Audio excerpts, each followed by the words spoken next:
귀한 찬양 감사드립니다.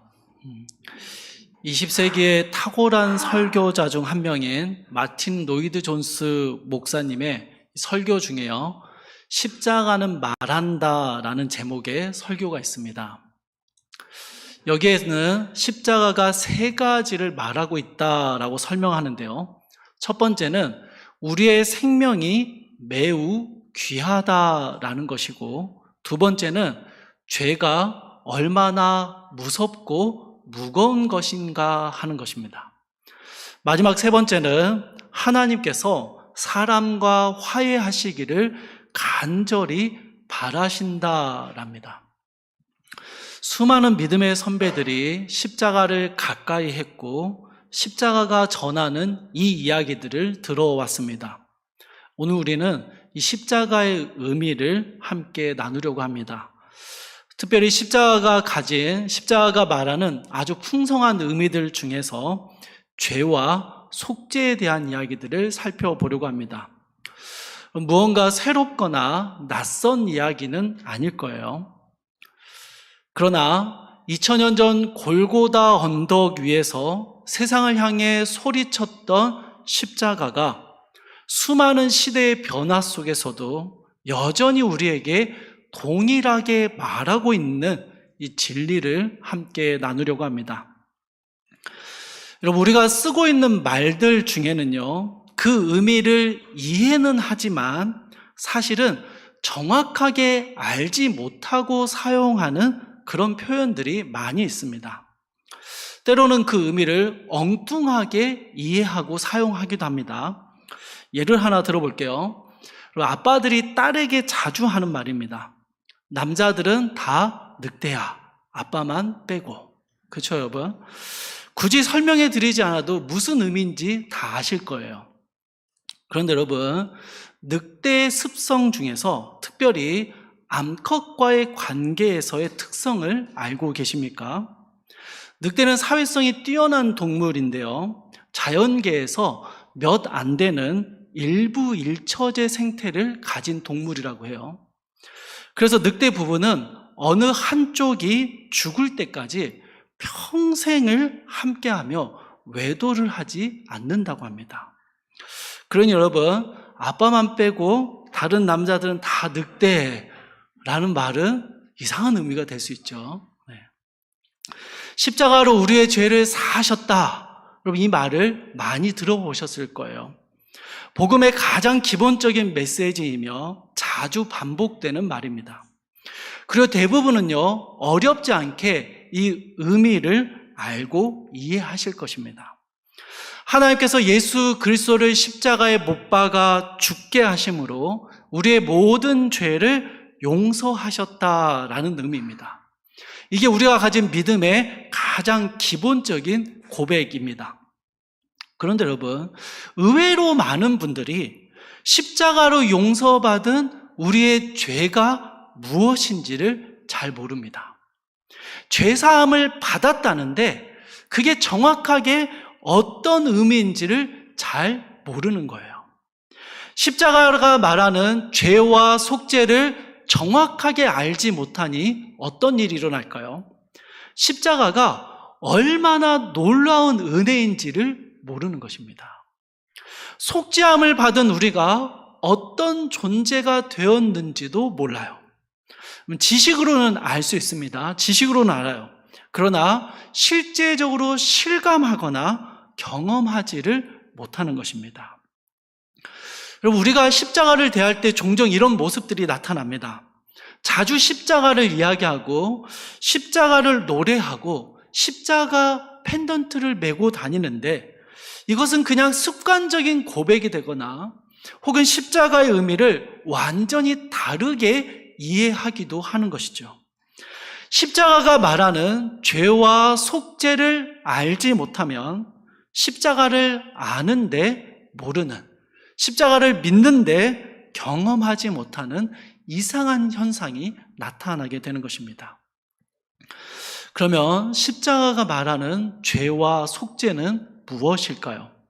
여러분, 저희가 이 질문에 대답을 하기 위해서 하나님께서 십자가를 통해서 이루려고 하셨던 목적이 무엇인가를 먼저 살펴봐야 합니다. 골로새서 1장 20절 말씀인데요. 같이 읽어볼게요. 1장 20절입니다. 시작.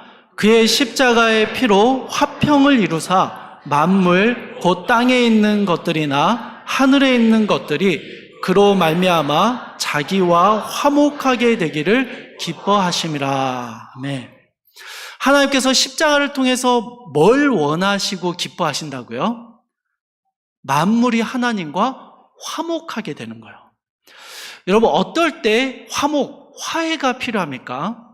싸웠을 때지요. 싸워서 관계가 안 좋을 때, 한쪽이 잘못을 저질렀을 때, 그때 화목이 필요합니다. 계속해서 골로새서 1장 21절부터 22절은 이렇게 이야기합니다. 전에 악한 행실로 멀리 떠나 마음으로 원수가 되었던 너희를 이제는 그의 육체의 죽음으로 말미암아 화목하게 하사.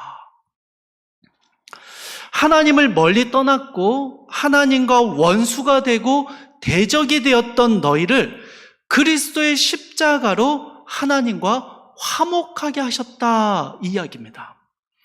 그러니 여러분, 십자가로 이루신 속죄라는 것은요, 하나님과 화목하게 되는 것입니다.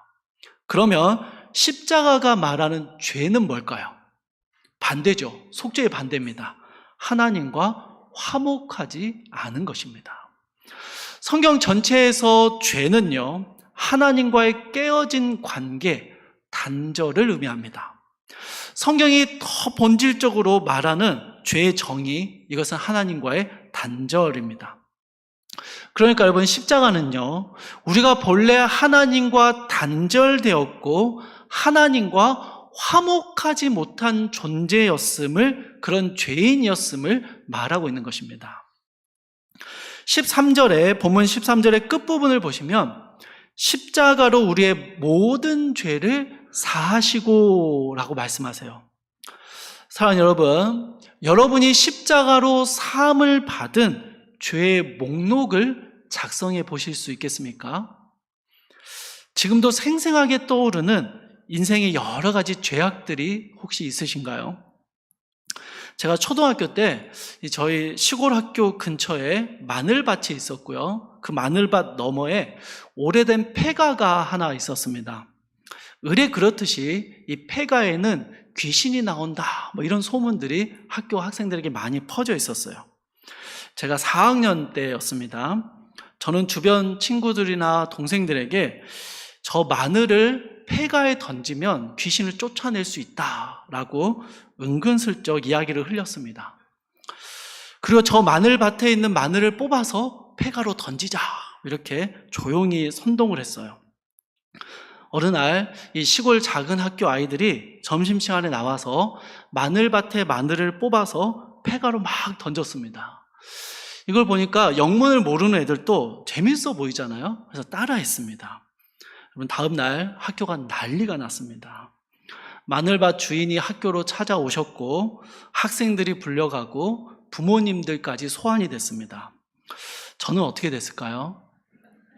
제가 여러분 정말 조용히 선동했거든요. 그리고 저는 마늘을 던지지 않았습니다. 저는 그냥 지켜보기만 했어요. 그래서 선생님들이 학생들을 불러서 왜 이런 짓을 했냐라고 막 묻는데 서로 핑계를 대고 책임을 떠넘기는데 제 이름은 언급이 안 됐습니다. 그래서 저는 칭찬을 받았습니다. 그럼 제가 주님을 안 만났더라면 뭐를 해도 크게 한탕했을 그런 사람이에요. 여러분, 저는 이외에도요, 여전히 많은 죄악과 부끄러운 잘못들이 생각이 납니다. 다 말할 수 없는 그런 죄와 잘못들이 많이 있는 것이죠. 여러분 아닌 척 앉아 계시지만 다들 그러실 거예요. 다들 그런 죄와 잘못들이 많이 있으실 겁니다. 십자가는요, 이런 우리의 모든 죄를 사하셨다, 이렇게 이야기합니다. 그러나 여러분, 이것은 수많은 죄의 목록들을 하나하나 용서하셨다, 그런 의미는 아닙니다. 오히려 모든 죄의 본질을 해결하셨다라는 의미입니다. 여러분, 십자가가 말하는 죄의 정의가 뭐라고 말씀드렸죠? 십자가 말하는 죄의 정의가 뭐였죠? 네, 하나님과의 단절, 관계의 깨어짐입니다. 우리는 우리의 죄를 생각할 때면 어떤 죄의 목록들을 떠올립니다. 모르는 게 죄는 아니잖아요. 사랑이 죄냐? 배고파서 좀 먹은 게 죄냐? 이렇게 말합니다. 행위나 의도, 상황에 따라서 이것이 죄냐 아니냐를 따지고 싶어 하는 게 우리의 마음이에요. 그런데 성경은요, 이렇게 이야기합니다. 창세기 6장 5절입니다. 여호와께서 사람의 죄악이 세상에 가득함과 그의 마음으로 생각하는 모든 계획이 항상 악할 뿐임을 보시고. 여러분, 이 말씀은 이런 의미입니다. 하나님과의 관계가 깨어진 채로 살아가는 사람은 그 사람이 행하는 모든 행동과 생각은 항상 악합니다. 여러분, 아침에 식사들 하고 오셨죠? 하나님과 관계가 깨어진 채 밥을 먹는 건 죄입니다. 하나님과의 관계가 깨어진 채 무언가를 또는 누군가를 사랑하는 것도 죄입니다. 하나님과의 관계가 깨어진 채 잠을 자는 것도, 일을 하는 것도, 숨을 쉬는 것조차도 죄라는 것입니다. 하나님과 관계가 깨어진 인간이 행하는 모든 생각과 행동은 항상 악할 뿐이고 죄일 뿐이다라고 성경이 고발하고 있는 것입니다. 그러면 여러분, 하나님과 화목하지 못하고 관계가 깨어져 있다라는 이 사실 하나를 가지고 우리의 삶을 다 악하고 죄다라고 심각하게 말하는 이유가 무엇일까요? 성경은 왜 이렇게 우리가 죄인이라는 것을 강조하고 십자가는 계속해서 우리의 죄를 고발하고 있는 것일까요? 골로새서 2장 13절의 말씀을 다시 한번 보십시오. 또 범죄와 육체의 무할례로 죽었던 너희를 하나님이 그와 함께 살리시고 우리의 모든 죄를 사하시고. 하나님과의 관계가 깨어졌다라는 것은요, 단순히 사이가 좀 안 좋다, 좀 안 친하고 좀 멀어졌다, 그런 의미가 아닌 거예요. 여러분, 그것은 죽음을 의미합니다. 죽음입니다. 누구나 한 번쯤 겪게 될 육체적인 죽음뿐만 아니라 영혼의 죽음이며 영원한 죽음입니다. 생명이신 하나님과 단절되었다라는 것은요, 생명이 없는 죽음을 의미하는 것입니다. 그래서 죄는 죽음이고, 죄는 인간이 가진 가장 본질적인 존재론적인 문제라는 것이죠. 죄라는 것은요, 우리가 죽고 사는 가장 시급한 문제이며 가장 심각한 문제라는 것입니다. 그렇기 때문에 하나님과 화목하지 못하다라는 사실을 그냥 대수롭지 않게 넘길 수는 없다라는 것이죠. 여러분, 성경이 말하는 죄가 얼마나 심각한 문제인지를 아시겠습니까? 하나님과의 관계가 깨어진 채 살아가는 모든 인간의 모든 것들은 죄입니다. 여러분, 살아도 사는 게 아니에요. 이 문제를 해결하지 못한다면 숨을 쉬는 모든 순간에 우리는 죄와 악을 더해가는 것뿐입니다.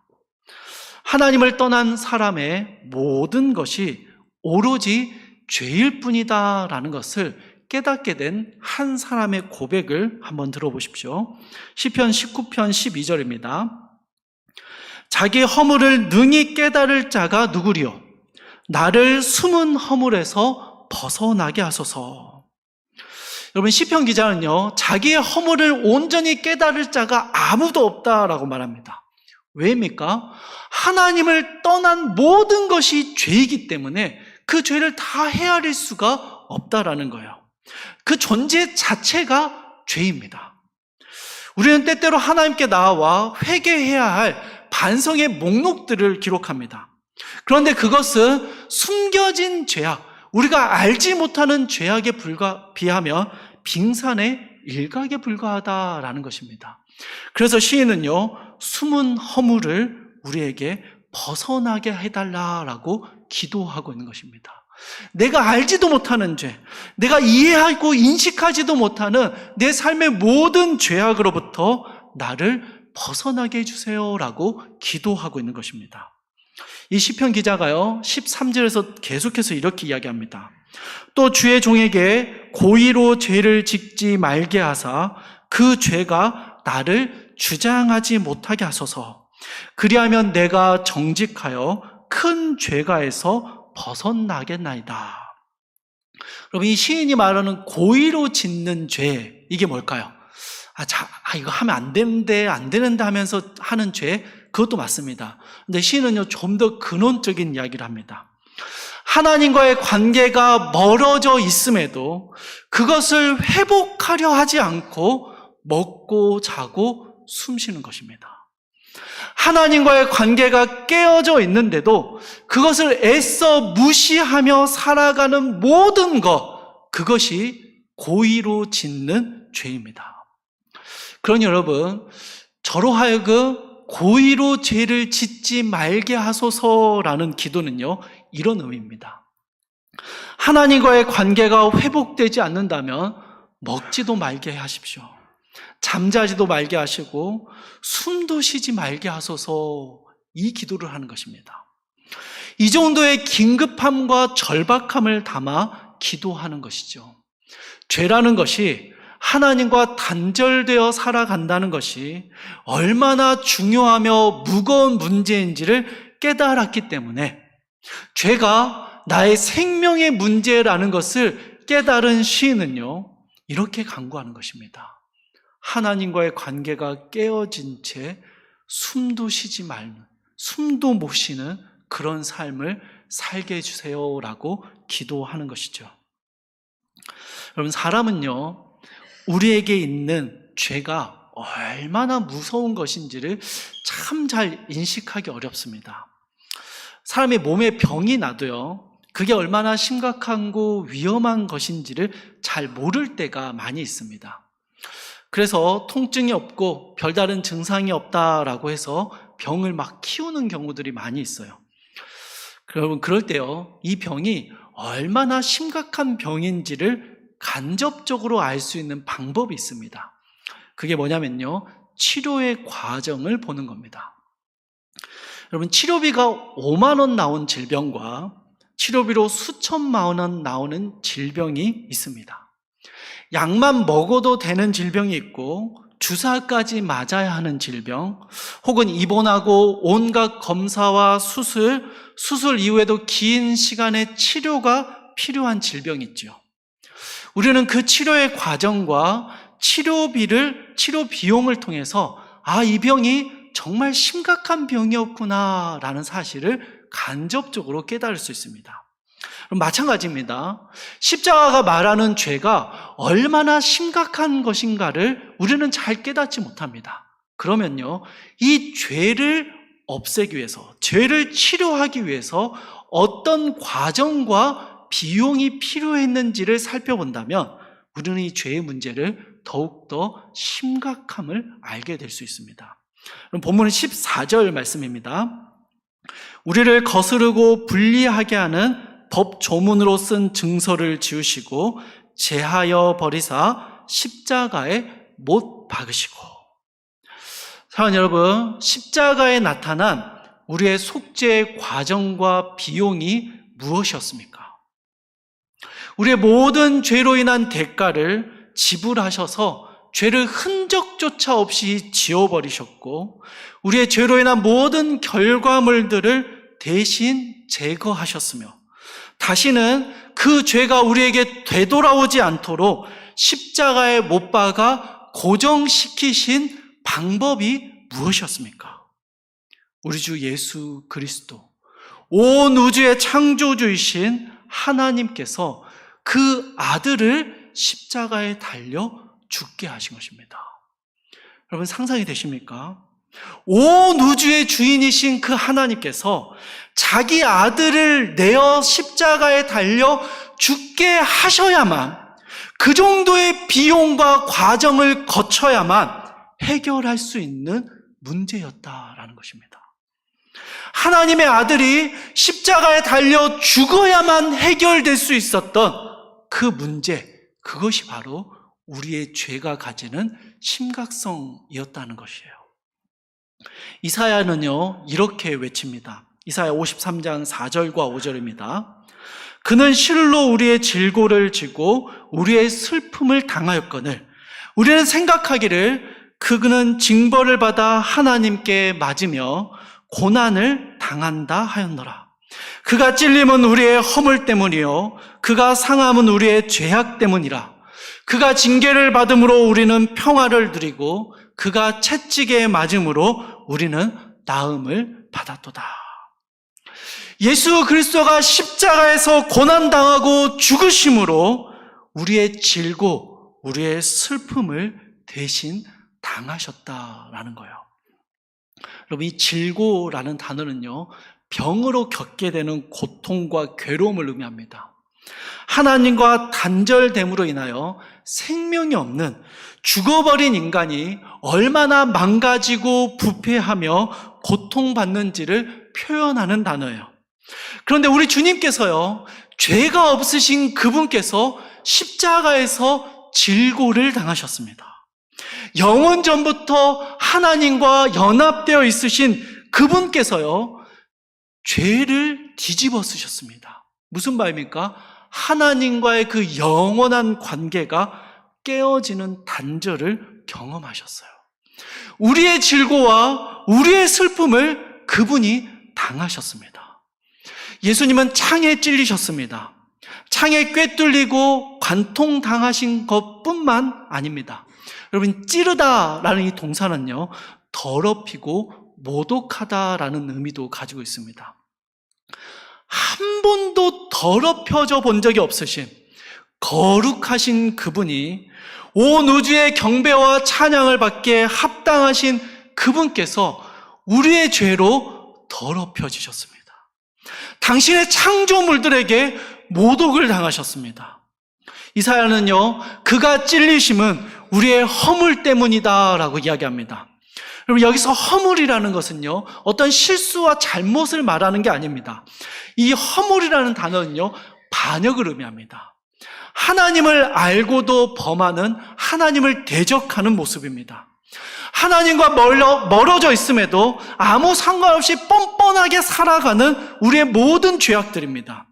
하나님과의 관계가 깨어져 있음에도 아무렇지 않게 살아가고 있는 우리의 그 죄악들, 우리의 그 허물로 말미암아 오늘 또 우리 주님은 창에 찔리고 계시는 거예요.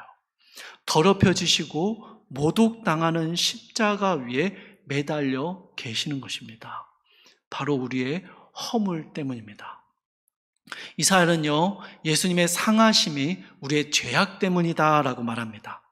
상하다라는 단어는 조금 다쳤다 혹은 마음이 상처 입었다 이런 의미가 아닙니다. 여러분, 상하다라고 번역된 이 단어는요, 굉장히 순화된 표현입니다. 원어의 의미는요, 굉장히 강렬합니다. 눌러 부수다, 뭉개지다, 분쇄하다, 박멸하다 이런 의미입니다. 하나님과 단절된 인간이 받아야 했던 짓이겨지는 질고와 슬픔, 더럽혀짐으로 우리 주님을 멀리하는 그 모든 죄악을, 그 모든 죄악의 눌림과 뭉개짐을 우리 주님께서 대신 받으셨다라는 거예요.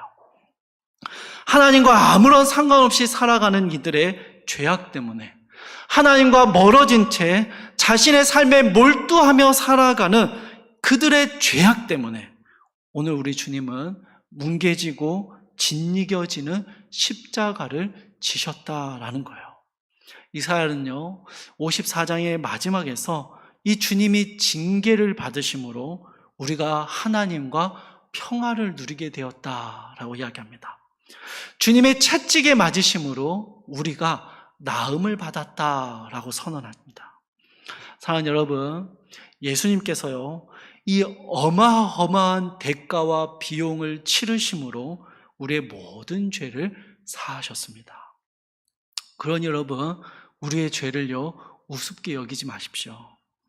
우리의 모든 죄는요 하나님의 아들 예수 그리스도가 이 엄청난 대가를 치르고 나서야 해결할 수 있었던 그런 심각한 문제였습니다.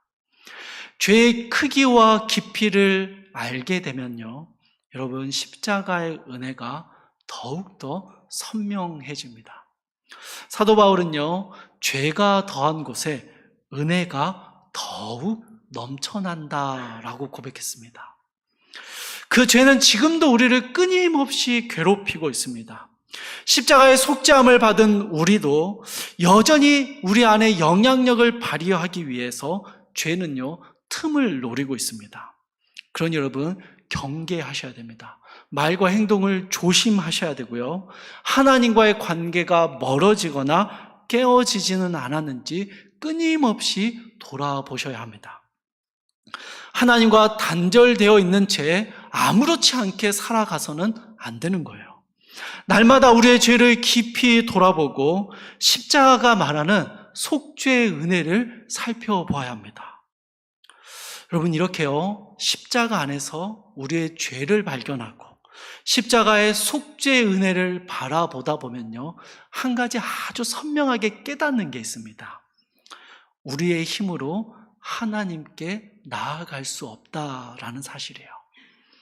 하나님과 다시 화목해지고 싶은데 이 강력한 죄의 영향력 아래서 우리는 이겨낼 힘이 없음을 보게 되는 것입니다. 하나님조차 그 아들을 보내셔 십자가에 달려 죽게 하심으로 해결할 수 있었던 그 죄의 강력함을 우리는 해결할 수가 없다라는 것이죠. 그래서 여러분, 더더욱 십자가를 바라보게 되는 것입니다. 십자가는요 우리의 죄가 얼마나 심각한 것인지를 이야기하며 십자가에서 죄를 사하시기 위해 하나님이 어떠한 대가를 치르셨는지를 이야기합니다. 그리고 십자가의 이야기는요 단순히 이렇게 고발하는 데서 멈추지 않습니다. 십자가는 우리를 향해서 힘있게 선언합니다. 여러분, 15절입니다. 15절 말씀을 같이 한번 읽겠습니다. 15절 말씀입니다. 시작. 권세들을 무력화하여 드러내어 구경거리로 삼으시고 십자가로 그들을 이기셨느니라. 아멘. 십자가로 그들을 이기셨느니라. 십자가는 그리스도께서 우리의 모든 죄를 사하신 그 우리의 죄를 고발하는 자리일 뿐만 아니라 우리의 모든 죄의 권세들을 이기셨음을 선언하는 자리였습니다. 요한복음 19장 30절에서 예수님께서는요 십자가에서 죽음 직전에 나지막하게 이렇게 선언하십니다. 다 이루었다. 그 목소리는 너무 나약했어요. 그 십자가에서 죽음 직전에 말하셨던 다 이루었다, 혼잘만처럼 중얼거리듯이 들렸던 이 외침은요 십자가에서 온 세상을 향한 승리의 선포였습니다. 우리의 죄를 향한 하나님의 모든 진노가 온전히 주님께 쏟아졌고 그분은 우리의 모든 죄의 질고를 꺾으셨고 하나님과 깨어진 모든 관계를 회복하셨습니다. 우리를 억누르는 모든 죄의 영향력들을 무력화시키셨고 죄가 만들어낸 모든 결과들의 아픔과 고통을 벗겨내셨습니다. 죄의 영원한 형벌인 사망을 이기셨습니다. 십자가에서 우리 주님은 우리를 향해서 승리를 선언하셨습니다. 여러분, 십자가의 승리는요 완전한 승리입니다. 이것은 어떤 가능성이나 어느 정도 성취된 승리를 말하는 게 아닙니다. 완전히 이겼다라는 선언입니다. 여러분, 십자가에서 주님의 승리를 외치신 이유가 무엇일까요? 왜 이 승리를 마지막에 외치신 걸까요? 하나님을 떠난 자처럼 살아가고 하나님과 멀어진 채 모든 것이 죄로 변해버리는 인생 가운데 살아가는 우리를 향해서 십자가로 나오라고 소리치시는 것입니다.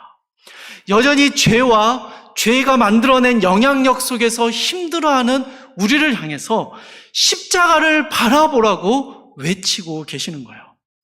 사랑하는 여러분, 솔직하게 말하면 여전히 우리 안에는요, 죄가 왕노릇하듯이 살아가는 모습이 많이 있습니다.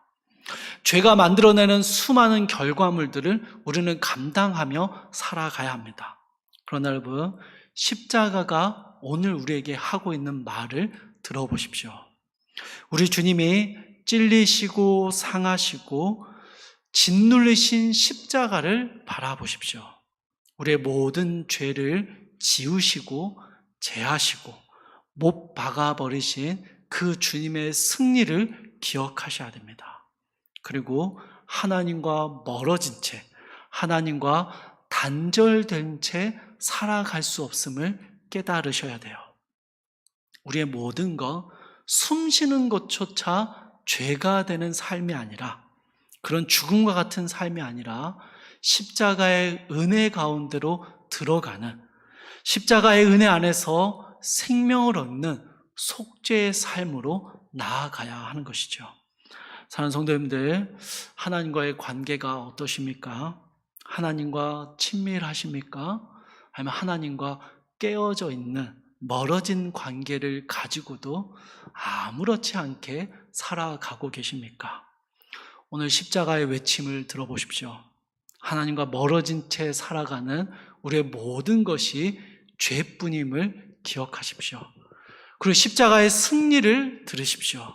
십자가 위에서 외치신 그 승리, 십자가를 바라보는 모든 이들에게 약속하신 그 대속의 은혜, 속죄의 은혜를 바라보시며 우리 십자가 안에서 하나님의 은혜를 사모하며 우리의 모든 죄를 이기는 속죄의 영광스러움을 경험하는 우리 모든 신함의 성도님들이 되시기를 주님의 이름으로 축복합니다. 십자가 그 사랑, 우리 함께 찬양하실 텐데요. 혹시 잘 모르시더라도 가사를 같이 음미하면서 찬양하시면 좋겠습니다.